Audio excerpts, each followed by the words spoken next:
Hello students. अब हम आपका जिसका हिंदी ग्रामर में जो चैप्टर नंबर 29 है, रचना का फर्स्ट वाला जो है अपठित पद्यांश और गद्यांश, इसको हम देखते हैं। इसमें हम देखेंगे अपठित पद्यांश यानी अनसीन पोयम और अनसीन जो पैसेज होते हैं वो हम देखेंगे। तो पहले हम पढ़ते हैं unseen poem passage. Unseen poem passage में क्या है? अपठित यानी कि नहीं पढ़ा हुआ, और पद्यांश यानी पद्य का अंश जो हमने पहले नहीं पढ़ा है। इसमें पहले क्या करना होता है? सबसे पहले तो आपको उस पद्यांश को आप पहले ध्यानपूर्वक पढ़िए, उसके बाद प्रश्नों को पढ़िए और फिर उनके आंसर दीजिए। तो यहाँ पर हम पढ़ते हैं, चारों ओर गंदगी फैली, कूड़े करकट का अंबार, यह तो है बाहरी गंदगी, कर लो तुम इसका उपचार। कि चारों तरफ गंदगी फैली हुई है, कूड़ा कूड़ा कचरा सब तरफ है, तो ये तो बाहरी गंदगी है, तो तुम इसका तो उपचार कर सकते हो। मंत्र स्वच्छता का अपनाओ, स्वस्थ सबल जीवन का दान, दूर करो गंदगी बच्चों, करो देश भर का कल्याण। इसमें कहते हैं कि बच्चों, आप स्वच्छता का मंत्र अपनाओ और आपका जो जीवन है अपने जीवन को स्वस्थ सबल बनाओ और इस गंदगी को दूर करके पूरे देश का कल्याण करो। दूर गंदगी होने से खुशियों का संसार बसेगा, बस्ती अपनी सुंदर होगी, वायु देह मन शुद्ध रहेगा। कि अगर गंदगी दूर हो जाएगी तो हमारा जो संसार है वो खुशियों वाला संसार हो जाएगा। हम जहाँ रह रहे वो हमारी बस्ती अच्छी सुंदर हो जाएगी, स्वच्छ हो जाएगी, और जो वायु है, जो हमारी देह है, हमारा जो मन है, वो सब भी अगर बाहर स्वच्छता होगी तो हमारी भीतरी स्वच्छता भी होगी और हमारा देह मन भी शुद्ध रहेगा और वायु भी हमें शुद्ध मिलेगी। ठीक है, मैंने आपको ये समझा दिया है पद्यांश। आपको इसी तरीके से समझना है, इसे पढ़ना है और फिर इसको समझना है। फिर आपको प्रश्नों के उत्तर देने। जैसे कि पहला है कि पद्यांश के लिए उचित शीर्षक चुनिए। तो अब इसमें देखो, आप इसमें देखोगे कि इसके लिए उचित शीर्षक क्या होगा, कि इसमें क्या कहा गया है। स्वच्छता के लिए कहा गया है कि स्वच्छता का मंत्र आप अपनाओ, गंदगी को दूर करो। तो हम क्या करेंगे, इसका जो शीर्षक है हम वो ले लेंगे, इसका स्वच्छता का मंत्र। क्या ले लेंगे इसका शीर्षक? स्वच्छता का मंत्र। फिर सेकंड है, बाहरी गंदगी से कवि का क्या तात्पर्य? कवि ने बाहरी गंदगी किसको बताया? विदेशी गंदगी, नहीं नहाने को, या कूड़ा करकट को? किसको बताया उसने?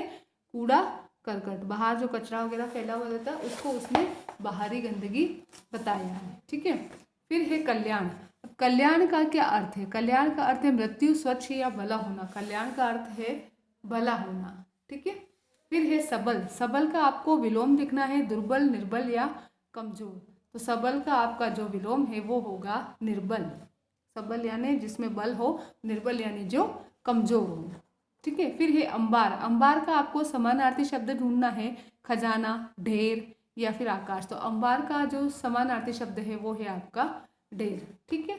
अब इसी तरीके से एक और पद्यांश ये आपको दिया हुआ है, सेकंड वाला। ये आपको क्या करना है? अपने होमवर्क में करना है ना। इसको पढ़ना है, फिर इन प्रश्नों के उत्तर देने हैं। प्रश्नों के उत्तर भी आपको अलग से करने की जरूरत नहीं है, इनके आंसर्स जो हैं इसी में दे रखे हैं। पद्यांश का आशय स्पष्ट कीजिए तो ये दे रखा है इसका उत्तर, व्याख्या कीजिए और टिप्पणी लिखिए तो व्याख्या भी कर रखी है, और इसी चैप्टर में ही आपके टिप्पणी भी कर रखी है ये।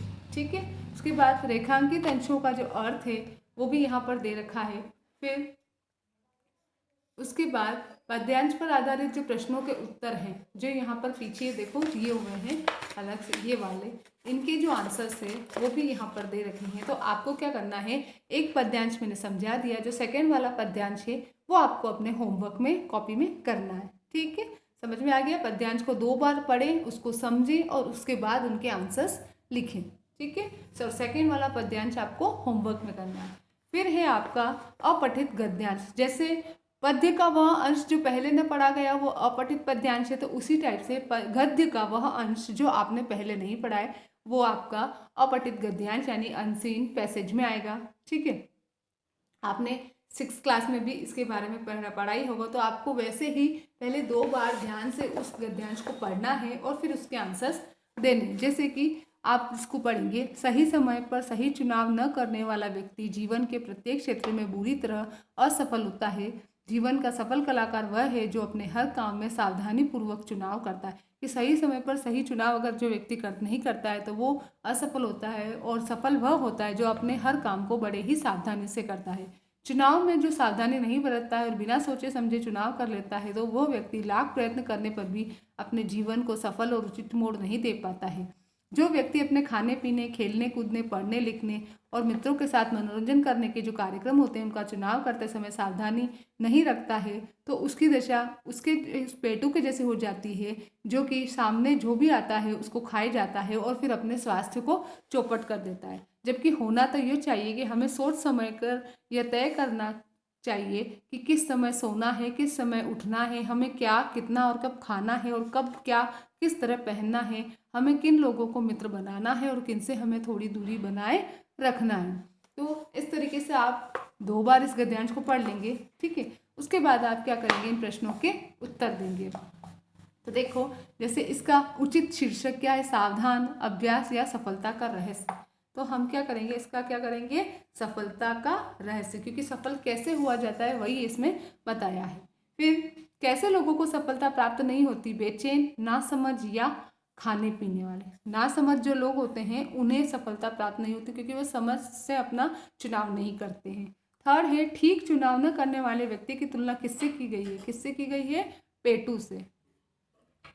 फिर है फोर्थ, चौपट का समानार्थी शब्द है पिचकना, आबाद या बर्बाद। तो चौपट का समानार्थी शब्द है बर्बाद, सब चौपट हो जाना यानी कि सब बर्बाद हो जाना। फिर प्रत्येक का संधि विच्छेद छांटना है आपको, प्र प्लस त्येक, प्रति प्लस एक, प्रति प्लस एक। तो आप जो प्रति प्लस एक जिसमें मात्रा नहीं लगी हुई है, एड़ी वाली मात्रा है, ऐसे एड़ी वाली, वो वाला आपका सही होगा। थर्ड नंबर वाला जो है प्रति प्लस एक, ठीक है। ये तो हो गया आपका फर्स्ट वाला गद्यांश। उसके बाद जो सेकंड वाला जो गद्यांश है ये आपका होमवर्क है। जैसे सेकंड वाला पद्यांश आपका होमवर्क है वैसे ही आपका ये सेकंड वाला जो गद्यांश है ये आपका होमवर्क है। आपको इसको अच्छे से रीड करना है, 2 बार अच्छे से पढ़ना है और पढ़ने के बाद में ये जो क्वेश्चंस है इनके आंसर्स लिखने हैं और इन क्वेश्चंस के जो आंसर्स है वो भी आपके इस बुक में दिए हुए हैं। तो आपको यहाँ से देखकर पद्यांश नंबर 2 और गद्यांश नंबर 2 दोनों ही आपको अपनी कॉपी में लिखने हैं, क्योंकि इनके आंसर्स भी आपको साथ में दिए हुए हैं। आपको अलग से कहीं इसके लिए कोई पीडीएफ नहीं दिया जाएगा, आपको बुक में देखना है और बुक से देखकर इसके आंसर्स लिखने हैं, ठीक है।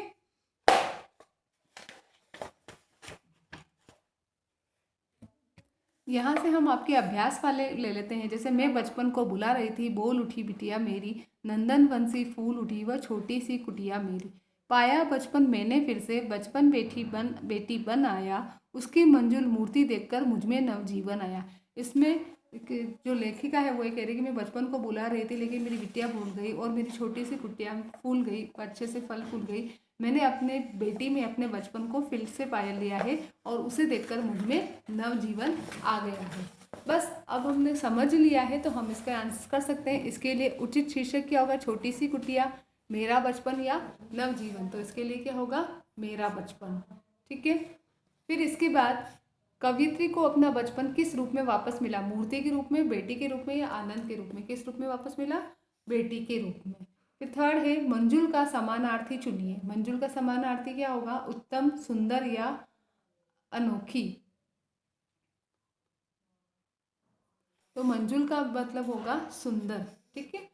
कवियत्री की छोटी सी झोपड़ी किसके समान खिल उठी, जंगल के समान, फूल के समान या सुंदर बगीचे के समान। तो सुंदर बगीचे के समान कवियत्री की छोटी सी झोपड़ी खिल उठी थी। फिर फोर्थ नंबर है देखकर शब्द के लिए क्रिया शब्द छाटिए।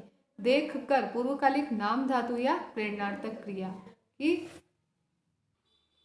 इसके बाद है आपका फिफ्थ नंबर वाला क्वेश्चन, देखकर शब्द के लिए क्रिया शब्द है, कौन सी है, पूर्वकालिक क्रिया, नाम धातु क्रिया या प्रेरणार्थक क्रिया। प्रेरणार्थक क्रिया में किसी से काम करवाया जाता है, ये संज्ञा सर्वनाम से बनाई जाती है। तो देखकर शब्द के लिए क्या है, पूर्वकालिक क्रिया, ठीक है। फिर है बिटिया किस प्रकार का शब्द है, तत्सम, तद्भव या देशज। तो बिटिया जो है वो देशज शब्द है। फिर आप आ जाओ सेकेंड वाला जो है उसमें, मनुष्य का चेहरा कितना सुंदर लगता है, चेहरे पर 2 आँखें, 2 कान, एक नाक और एक मुंह होता है। आँखों का काम है देखना, देखने से हमें नई नई बातें पता चलती हैं। इन आँखों से हम चारों ओर की दुनिया देखते हैं। कान का काम है सुनना, जानकारी की बातें सुनना, मधुर संगीत सुनना, लोगों का सुख दुख सुनना। कान से हम दुनिया के बारे में सुनते हैं। नाक का काम है सांस लेना, सूंघना, सूंघना और फूलों का काम है खाना पीना और बोलना। नाक का काम है सांस लेना और सूंघना, और जो हमारे मुंह का काम है वो है खाना पीना और बोलना। क्या आपने कभी ध्यान दिया है? हमारी आंखें, कान और नाक, यहाँ पर फूलों का काम नहीं आएगा, यहाँ पे आएगा मुंह। ठीक है। आंखें, कान और नाक के छिद्र दो क्यों हैं? वह इसलिए ताकि हम बहुत देखें, देखकर सीखें, दोनों कानों से सही सुने और सुनकर सीखें। नाक के दोनों छेदों से लंबी सांसें लें, स्वस्थ रहें और सूंघकर सही सुगंध को पहचानें। परंतु हमारा मुंह एक है, ऐसा क्यों? वह इसलिए कि ताकि हम कम खाएं, कम बोलें। हमारी आंखें, कान और नाक जो है खुले रहते हैं लेकिन मुंह बंद होता है।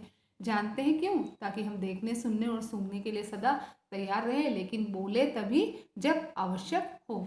तो इस गद्यांश के लिए उचित शीर्षक क्या हो सकता है? इस गद्यांश के लिए उचित शीर्षक हो सकता है हमारा चेहरा, क्योंकि इसमें हमारे चेहरे पर जो जो भी अंग है सभी के बारे में बताया गया है। हमारा मुंह एक ही क्यों है? खाने के लिए, कम बोलने के लिए, ज़्यादा बोलने के लिए? कम बोलने के लिए हमारा मुंह एक है कि हम देखें, सुने, सूंघे, लेकिन बोले तभी जब ज़रूरत हो। कटु का विलोम शब्द चतुर, कड़वा या मधुर। तो कटु का विलोम शब्द होता है मीठा, कड़वा। कटु मीन्स कड़वा और उसका उल्टा होता है मीठा यानी कि मधुर। फिर है स्वस्थ किस प्रकार का शब्द है? विशेषण, भाववाचक संज्ञा या क्रिया विशेषण? स्वस्थ जो है एक तरीके से विशेषण शब्द है। फिर है तंदुरुस्त, इसके लिए उचित पर्यायवाची शब्द चुनेंगे हम। खुशहाल, ठीक या स्वस्थ? इस तंदुरुस्त होता है स्वस्थ। ठीक है। यहाँ पर आपका ये जो चैप्टर है अपठित गद्यांश वाला, पद्यांश वाला जो है वो ओवर होता है, गद्यांश और पद्यांश वाला। और ये जो है ये वाला और ये वाला जो है वो आपको क्या करना है, बुक में ही कंप्लीट कर लेना है। और जो मैंने आपको होमवर्क में करने के लिए दिए हैं, एक पद्यांश और एक गद्यांश, वो आपको कॉपी में करने हैं। Okay, thank you, have a nice day.